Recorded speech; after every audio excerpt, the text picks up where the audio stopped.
Hi, welcome again to the Lighthouse Podcast. My name is Alex, and I'm here with my business partner and good friend, Denny Silva. Denny, how you doing? Hello, everyone.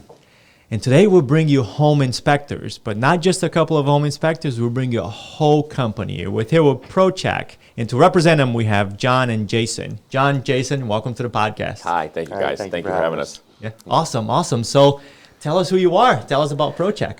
Pro Chek was established in 1993, so we've been around for quite a while. We started in the relocation business. We were doing relocation inspections across the country, and now we only cover the whole state of Connecticut and New York, Dutchess, Putnam County, Westchester, all the way down to southern Westchester, and we have right now 8 or 9 inspectors in the field, plus our gas fireplace service team. And an office staff of 5 or 6 now. Yeah. So we have a lot going on. This is huge. I mean, it's a good-sized business. It's a good-sized company. It is. It's actually, it's very big. We had a smaller staff a year ago. We've made a lot of changes.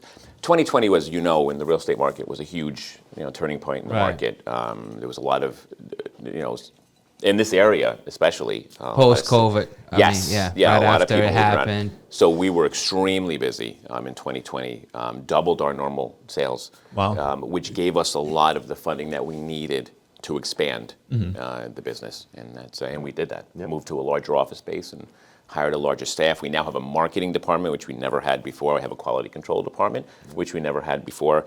We started the fireplace team, the septic and sewer division, and now we're going to be doing dryer vent cleaning in 2 weeks, starting that. So we have a lot going on. That's awesome. Yeah. That's awesome. So for our listeners and for our audience, tell us which areas of home inspections you do, and I'm of course, having these conversations with you prior and using your company, I can probably say you do them all, but give us a good description of what inspections you guys do. Yeah, go ahead. Run down the list. Okay, so home inspections for buyers, home inspections for sellers. We even do commercial buildings. We've had some churches and schools and stuff that we've done inspections on. We have 2 septic teams, so we're able to do multiple septics a day, as well as sewer scoping, which is really an important inspection. A lot of people don't realize this, but the homeowner is generally responsible for the sewer line from the home to the street. And if you have any roots or trees, growing into that pipe, it can be problematic. So we offer the sewer scoping, which has been very popular lately. And we've actually found some really damaged pipes that probably save some people some money in the long run. Of course, always radon testing and water testing, gas fireplaces inspection, servicing and repair. As John had mentioned, the dryer vent cleaning coming up, which will also... I forgot pools. Pool inspections too. We have a pool inspector on staff now too. The ultimate goal of Pro Chek Home Inspections is to really become a one-stop shop for realtors and buyers. One phone call, we can pretty much cover everything you need to do on that house. That's the ultimate goal that Pro Chek's trying to achieve. Yeah, that's awesome. One-stop shop. And I think the beauty in, of course, being a good-sized company and having so many inspectors is that with so many inspectors out there in the field, you guys get to learn about this business in a much faster way because, of course, you count all the years of experience that you had, but now having so many people out there, like every day they're bringing a new problem or a new item in an inspection that you may not have heard of before just because, now you just multiply on yourself, which is an awesome point. Yeah, which is true. Yeah, we did. There is a quick learning curve. When I first started in home inspection, part of my job was to work in the office as well as be in the field, and I feel that made me a more well-rounded home inspector, having to been able to hear the phone calls, field the phone calls, hear the compliments, hear the complaints. It just overall, I think it makes you a more rounded inspector. Just to elaborate on what we're doing here a little bit, I would say, Alex, a home inspection is probably like top 2, top 3 most important things to do on a real estate transaction, right? Yeah, absolutely. So the biggest reason why we brought you guys in, obviously you already know that our podcast is a way that we give back to our community, by giving them some knowledge regarding a real estate transaction.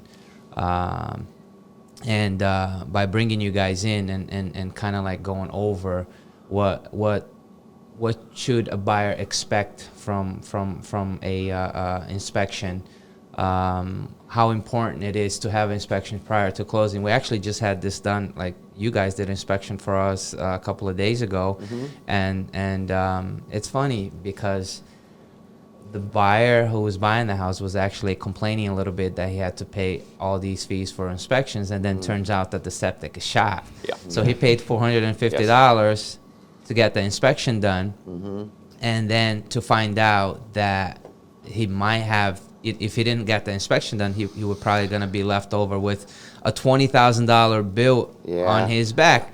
So usually what we tell our clients is like, pay a few $100s now, not to pay thousands and thousands later. And we understand with the market that we are right now, sometimes inspections, I would say 95% of the time now, is just for your overall knowledge. Sellers are not really, negotiating all that much. But when it comes down to a big ticket like that, $20,000, $30,000, that's a deal breaker for a lot of people. Oh, yes. Sure. You know what I mean? So if you could just elaborate on that a little bit. Yeah, so, a catastrophic failure of a septic system and full replacement has, I've heard, compared to burying a new Honda Accord in the ground, meaning that it can be anywhere in the realm of $10,000 to $30,000. That's a huge ticket item on a house. And I've seen, I have seen it destroy deals before. So, yes, inspections cost money. The $400 or $450 that we charge for a septic, in this case, revealed what could be, and we're not really sure yet, but could be a very expensive problem. Could be $20,000. So, the way I look at it is that was money well spent. If it was me purchasing a home at this point that had a septic and all of these other, the well and everything, I know I wouldn't sacrifice. I would do those inspections even if it was just for informational purposes for myself, so that I would know. Because like you said, in this market, there isn't a lot of negotiating going around. I mean, I've seen problematic water and high radon content, and the sellers say, well, yeah, take it or leave it. I'm not doing anything about it. So that's the market that we're in right now. But had he not done that septic inspection, he wouldn't have any knowledge that that septic was failing, because it wasn't revealing itself anywhere inside of the home. So the only way to really know was to dig it up and to have a look at it. Right. Well, money spent, like you said, and even if you don't find anything, just for the fact that there's a professional there walking through the house with you, showing you how the mechanicals work, what the life expectancy is for those things, those big ticket items, that something may come up that they're like, look, even though that, you don't want to negotiate on this roof now, that I may have another winter with it, I may not. I don't have the extra money to put a new roof next year, so therefore, even though you don't want to negotiate, gives an opportunity to get out of the deal in time, right? I mean, I see it as another way of monitoring your finances, especially in the long run, because if you weren't aware of this and this popped up, you may not have been prepared for that sort of expense. So having done the inspection and knowing, okay, the septic is on the older side, it's still functioning, say, for instance, it's still functioning, but it's really kind of old and starting to wear out. Now I say, okay, I can grab a few more years out of it, but I'm going to have to really budget and anticipate for some either repairs or replacement of that unit. So I think that's where the inspection really, if it doesn't find an initial problem, it may say, you may find a problem that is coming down the pipeline, no pun intended, that you may be able to, a problem that's going to come up down the road. This is something that needs to be looked at on a yearly basis at this point, because one of these years you're going to have to do something about it. I mean, and in many cases, you even catch problems at a point where it's still, like, let's say we often encounter issues with chimneys, right? Because people don't maintain them as well as they should. If you hire a chimney company to go up there and maintain it for you, it may only cost you a few $100 every 3 to 5 years. But if you don't, now you end up with a $4,000 to $7,000 problem. Just because you got to relayer those bricks and all that. So having you go, either take pictures or go up there and take a look at the chimney, and then come back and say, look, right now it's probably going to cost you $50 worth of mortar, and then you can do it yourself. And then the homeowner can buy the house and then just go do it themselves, or hire a company for a couple $100 and they can do it. Or even to the same example, termite. There's a little bit of termite here. There's nothing, anywhere else in the house. Just have a company come and remediate it. But if you delay this process, if you wait 3, 4, 5 years, you may have to rebuild this whole side of the house Much because bigger of it. problem, Yeah, sure. yeah. Yeah, You don't know until it's too late. yeah. Yeah. And I think that's what the inspection is designed for. It's designed to give the purchaser a comprehensive view of the home, what's going on right now on the day of the inspection, and maybe some things you should anticipate and budget for down the road. I don't really think, home inspection reports were ever really designed as a negotiating tool. They are used in that fashion, which is totally fine because, listen, I mean, here's the problem. This is what needs to be fixed. Are you willing to do something? If not, at least my buyer is well aware that you're not willing to do anything and that this needs to be addressed at some point by somebody. Yeah. Now, I'm going to bring this up, and it's just an example really quick, and it actually was on the home that you inspected for me, was the water line coming in the house in the basement. We were down in the basement, and everything seemed okay. Jay noticed a slight line on the floor 4 or 5 feet away from the wall, and he was like, that looks like an old water line. He's like, I can't figure out where it's coming from. Everything looks fine. All right, we'll come back down here and check later. Well, from all the water running in the house, we only assumed, and we wouldn't know without digging up the front lawn, but from what it looked like, right where the main water line was coming in the house, under the cinder block, water was coming out, and it was out about 5 feet by the end of the inspection, just from all the water running. So there must have been a crack in the water line coming into the house. It was probably building up next to the foundation and then I had seeping that in. happen in my house. Yeah, I had a crack on. Yeah. If we had not done the inspection and hadn't had all the water running upstairs for everything throughout the inspection, we never would have seen that water come under the wall. And that would have been something that I would have found out, when it froze and pushed the blocks in, or there's a lot that we. Like you said, when it would be too late. It would be too late, It would be right? too late. And that sort of problem is costly because it requires excavation. And again, we don't know, is the line damaged on the outside or is it groundwater just finding its way in around the pipe? Right. So, and the only way to get to the bottom of that really is to excavate, and it starts to get costly at that point. Anytime you're bringing machinery in to dig down, it's going to cost. And I think I think a home inspection will reveal a part of home ownership, whether it's been done right or not, right? So you own a home and you're expected to keep up with the maintenance of that home. It's part of being a homeowner, right? And of course, we go into houses day in and day out, and we see a lot of deferred items or deferred maintenance. And we can see that, okay, maybe this person, maybe they don't have the means or whatever the case is, but they're not keeping, or maybe they just don't have the knowledge, but they're not keeping up with their home, right? So when you come in and do inspections, you not only reveal what's visible, but you also reveal what's often behind a washer and dryer, for instance, is stuff that we can't see when we're showing the homes. But that also reveals a lot about the seller or the homeowner at that point, because if after you finish all your inspections, a lot of the items that need regular maintenance, like the furnace or, the water heater. How old is this water heater? Is it, past 10, 12 years, does it need replacing now? That will also tell us a lot about the seller. If the seller's not being diligent with the basic stuff that needs regular maintenance, are they also being careless with any other item in this house that could use some maintenance, or are they caring about the chimney, for instance, is the other example that I mentioned. And because sometimes you walk into a home and you can see that there's, especially, let's say the HVAC person will come and write all their dates on the furnace of when they were there, and you can see, the year after year, all that maintenance is. I love when I walk into a home and I can see a good record of maintenance on the furnace, which needs to be maintained every year.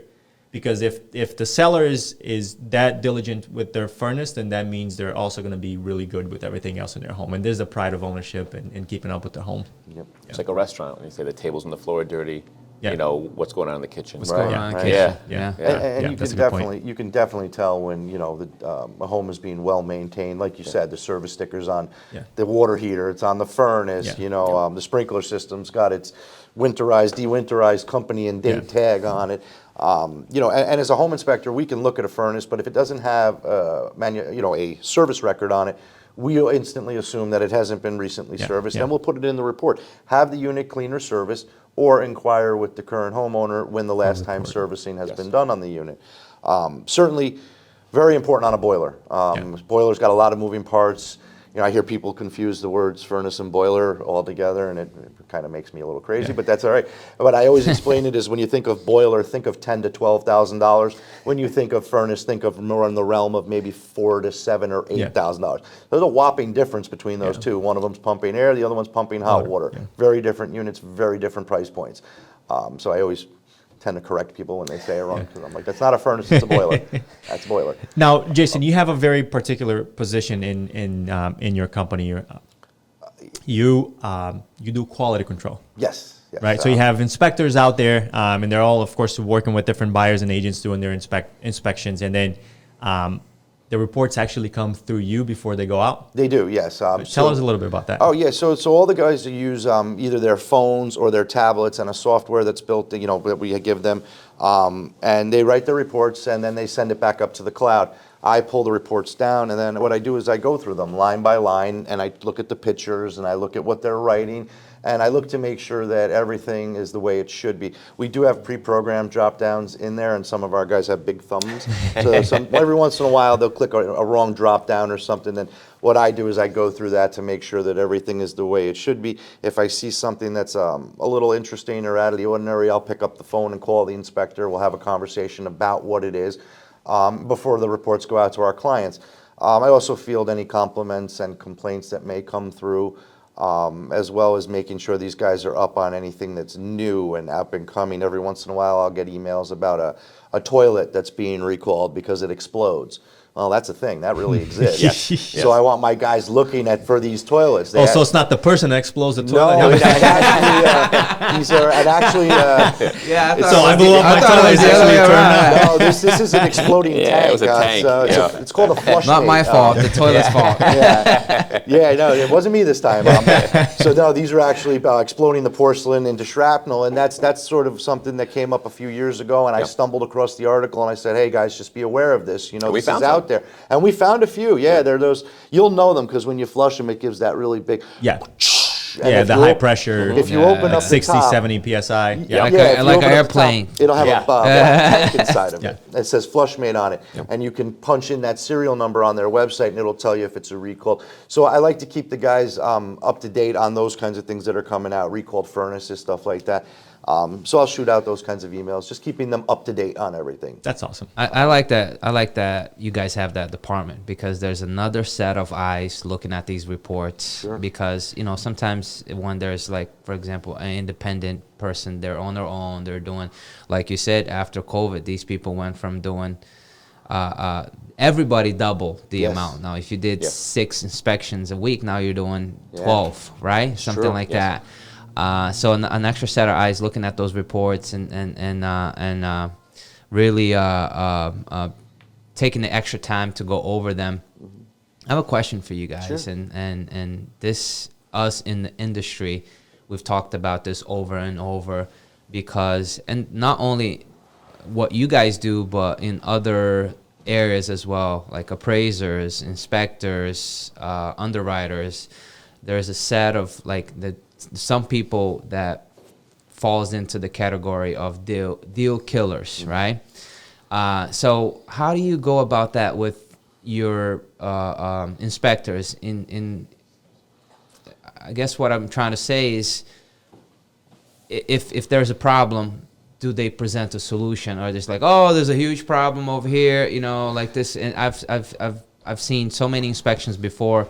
I was there where the inspector made such a big deal out of something to, like, a buyer that never really understood what that was to begin with, but Right. never really gave them, okay, there's there's a problem here, but if a plumber comes out, you're probably gonna spend 2 hours of them. That's a couple $100 there, plus the part, another couple $100. Sure. $500, you're all set with this. But they just leave it at the problem. They leave it Do hanging. you guys? Do you Yeah. guys have these type of conversations with your inspectors? Like, hey, if there's an issue, don't make it seem like it's the end of the world. Right. Because, and before you answer that question, I just want to go back, and I want your opinion on this as well.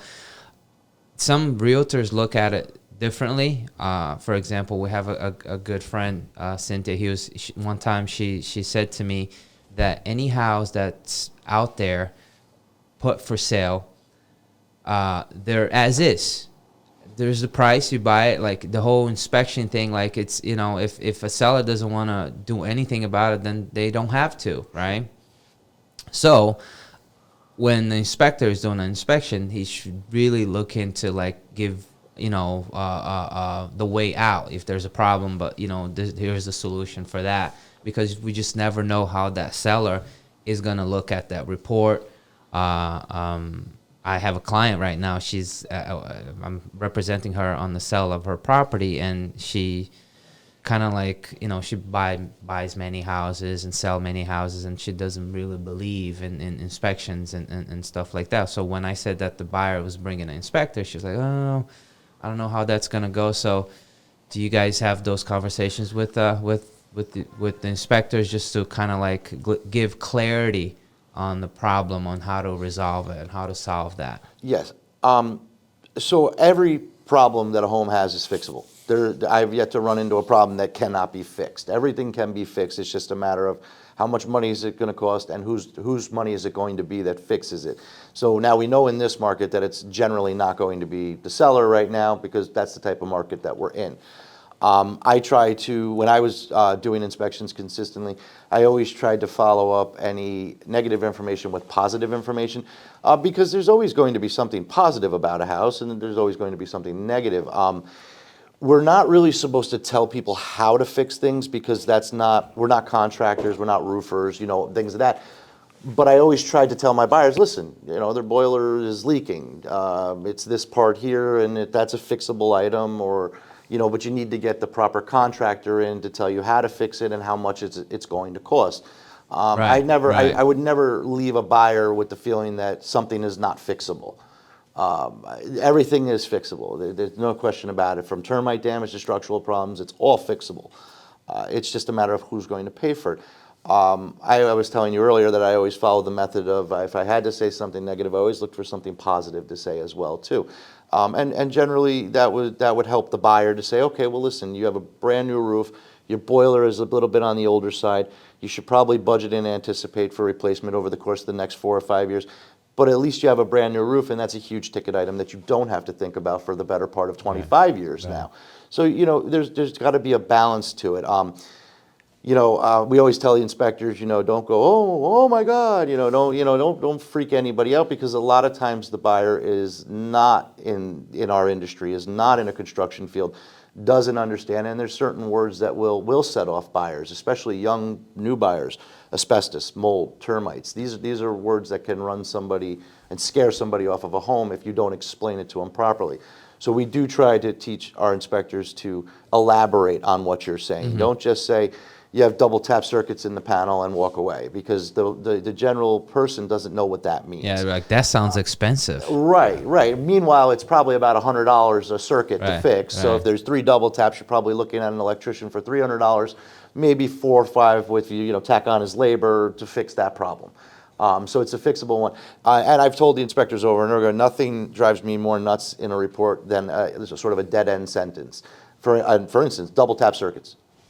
Okay, well, what does that mean? All right, double tap circuits, you elaborate on that. This is an electrical issue that should be corrected by a licensed electrician. Well, you've now sort of explained what the problem is. You've explained that it's an electrical problem, and you've told them who to go and get to talk to about it. And one of the things that you put in, sorry to interrupt, but one of the big things that Jason has done over the last year is put those instructions as automatic fill-ins on the reports, because people were putting double tap circuits, and if you don't know what a double tap, I would never have known what a double tap, and that it could be hazardous, but now that automatically fills in when guys select that it's a double tap circuit. It automatically will explain what it is and how you should have to it get an electrician. So, and that's another part of my job, is I'm constantly updating our templates and sort of researching the new, because remember, it's just like you guys, I believe it's every 2 years for continuing education. Yep, right. And that's because things do change. I mean, the industry standards are always changing. Not that we quote codes or follow codes, but codes change every 3 years, give or take. So that when people say, well, that's not code, well, of course it's not code. The house is 10 years old. Nothing in this house is going to really match today's code. Some of it might line up, but it's also not the seller's responsibility to bring that home up to modern day code for you either. Now you pull permits to reno that kitchen, now the town is going to make you comply with today's codes.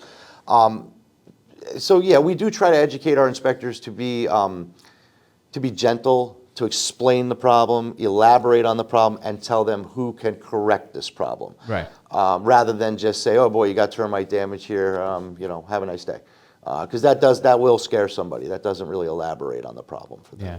Now, in all of your years of experience, what's the craziest inspection that you've been on, if you can say it on video? What surprised you the most out there? Well, I've heard stories that guys bring in-house, but you would have to tell me the craziest one that you were on. Well, craziest as far as I can't wait to get out of this building, I would say it was a big, huge house. I want to say it was down in Greenwich. I mean, this was, I think it was like 14,000 square feet. It was a big house. And the walls and ceilings in the house were actually fuzzy. When my first approach of the house, I went, "Is that carpet?" And then I realized what I was looking at. I was looking at mold growth that was so thick that it had grown basically almost to like a carpet on the walls and the Wow. ceilings. And now You I thought it was suede? I didn't know what it was. And then it dawned on me why the buyer and the realtor said, "We're going to stay outside." So, of course, I ran back to my car and grabbed my respirator, put on my suit, my Tyvek suit to keep the spores off my clothing, and proceeded to complete my inspection. But that was one of the roughest houses I've seen as far as mold goes. I've also run into a lot of what I call Joe Homeowner repairs or Joe Homeowner concoctions. Yeah. Everything from homemade urinals to I did all the wiring in this house myself. Oh, boy. And it's like, oh, all right. So, I mean, you do see some pretty wild things out there. As much as the educational process can prepare you for this, it really does not fully prepare you for this. The stuff you're going to see in the field is pretty wild. Nothing beats that field experience. No, field experience is everything. The books are great, and even as an inspector who has been inspecting for a long time, you're never done learning. No. The learning doesn't end. No home Yeah. inspector knows everything. No home inspector has seen everything. Anybody who tells you that is it's a false statement. You're always learning. You're always getting better. You're always educating yourself. If you're not, you will not be successful in this business. We're super happy that you guys were able to take this time to do this podcast with us. And I'm understanding that you also have a podcast in the near future. We are, yeah. You guys have inspired us to start one. So we're looking at equipment, and we have an area of the office that we can set it up, and That's awesome. we're going to That's make it awesome. happen. Yeah, It's so important because we hear from agents and mortgage agents a lot, real estate agents and mortgage agents a lot, and because we're out there, we're able to maybe voice our opinions more because that's part of what we do.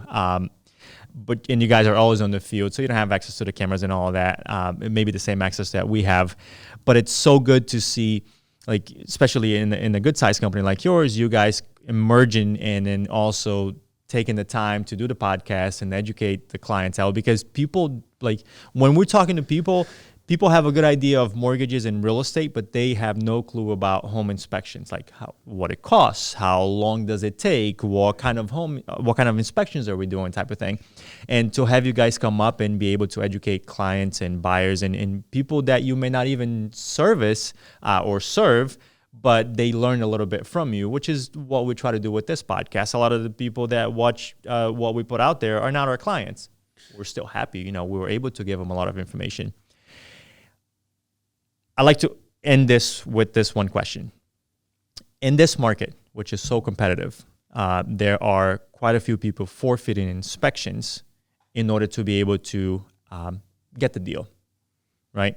And if, of course, a lot of those people have enough money to be able to remediate whatever issues the homes will have. And of course, in our case, and I'm sure Danny can say the same, every now and then we had this conversation with our clients. Hey, maybe for you to get this house, you may have to forfeit inspections and waive inspections, and then especially cash offer. It's a conversation that I hate having. I do my best not to have it because I understand, just like Danny described in the beginning, the consequences of what could happen with a big ticket item, for instance. So let's say I would never waive a septic inspection unless the septic is 2-3 years old, then it's different. But even in that case, I'm like, let's get the has it been cleaned lately, and can we get the report? But I like to see if you can speak to our audience about the importance of a home inspection, especially in this market, especially when everything is moving so fast. What could you tell them? What could you tell them about doing inspections, but also what can you tell them about waiving inspections and what that could do? Some of the big ticket items that you've encountered in the past that people, like that nobody actually even thought existed, like an underground oil tank, for instance, is. That's one of the biggest ticket items that you can have, right? So talk to our audience, tell them why they shouldn't waive inspections in your own words. Well, yeah, we can both add it on this, but I think it's a mistake to pass on any inspection. People think we say that just because we're an inspection company and we love the business, and that is true. But learning from personal experience, everybody on my staff has bought their home. And there were things that we found in the home that we had inspected. If I did not pass on the inspection, I would have bought that home. And I would be up to my knees in water. And, there was a lot of things that we found that weren't obvious looking at the home. And I think that it's super important. We've actually received a lot of phone calls that start out with, I've bought my home, I've already closed, I had to waive inspections in order to get the home. I'd like to do an inspection on the home for my informational purposes. Sometimes waiving the inspection may work out for you, but it is, in my opinion, it's a lot like rolling some dice and hoping that you win, or a lottery scratch off and hoping that everything goes smooth. Even if a seller says they're not going to fix anything, for your own informational purposes, I would certainly have an inspection done, especially on a septic, especially on the home. That way you at least know what you're getting into. Some people will bring a mechanic to look at a used car when they purchase a used car, just to make sure everything sounds good and looks okay. It's the same thing. A lot of people don't know what, say, for instance, bat guano looks like in an attic. So they may pop their head up in the attic and say, well, everything looks good up here. I don't see any water or anything. But right off in the corner may be a pile of bat guano, which is probably about a $4,000 remediation if you have live bats in your attic. Well, a trained inspector is going to be able to spot that guano and say, that's not rodent, that's bat dropping. That's significantly more expensive than a rodent problem. So just that alone, having the eyes of somebody who's been trained to do this for a long time, I think is beneficial. And I will say, just to toot our own horn for a moment, but at Pro Chek, we are well aware of the time constraints of today's market. So, that is why we offer as many services as we do, and due to the staff that we have, in most cases, we can get an inspection on the schedule in 2 to 3 days. And one call will get you the pool, the septic, the sewer. Whatever you need for that home, because nobody has time to call 4 or 5 different companies and the coordinating of all that. We could all do it with a phone call, and we understand that that's an urgency, which is why we do it. And also you fall to the mercy of the backlog of these other individuals. So, you call a pool company for a pool inspection. Well, that pool company, he may be busy getting ready to open up all these pools. He may not be able to get to you for 2 to 3 weeks. Whereas our inspectors, we generally can get to you within a couple days. We have an inside little joke that we may change our tagline to Pro Chek, we answer the phones. Because a lot of these companies you call because they're busy and they're out and they're doing it. They just don't, but we always answer. We always have somebody there to answer the phones. That's awesome. That's awesome. Well, guys, thank you so much for being here with us. We really thank you for having are us. Inspired by you and learned a lot from you. And hopefully we'll get you guys on when we of get course, set up. It'd be a pleasure. We'd love to have you on our podcast. It'll be our pleasure. All right. Great. Thank you, guys. All right. Once again, we're here with Pro Chek. Appreciate you guys coming out, and we'll be out on the field doing more inspections. Great. Thank right. you. Thank you.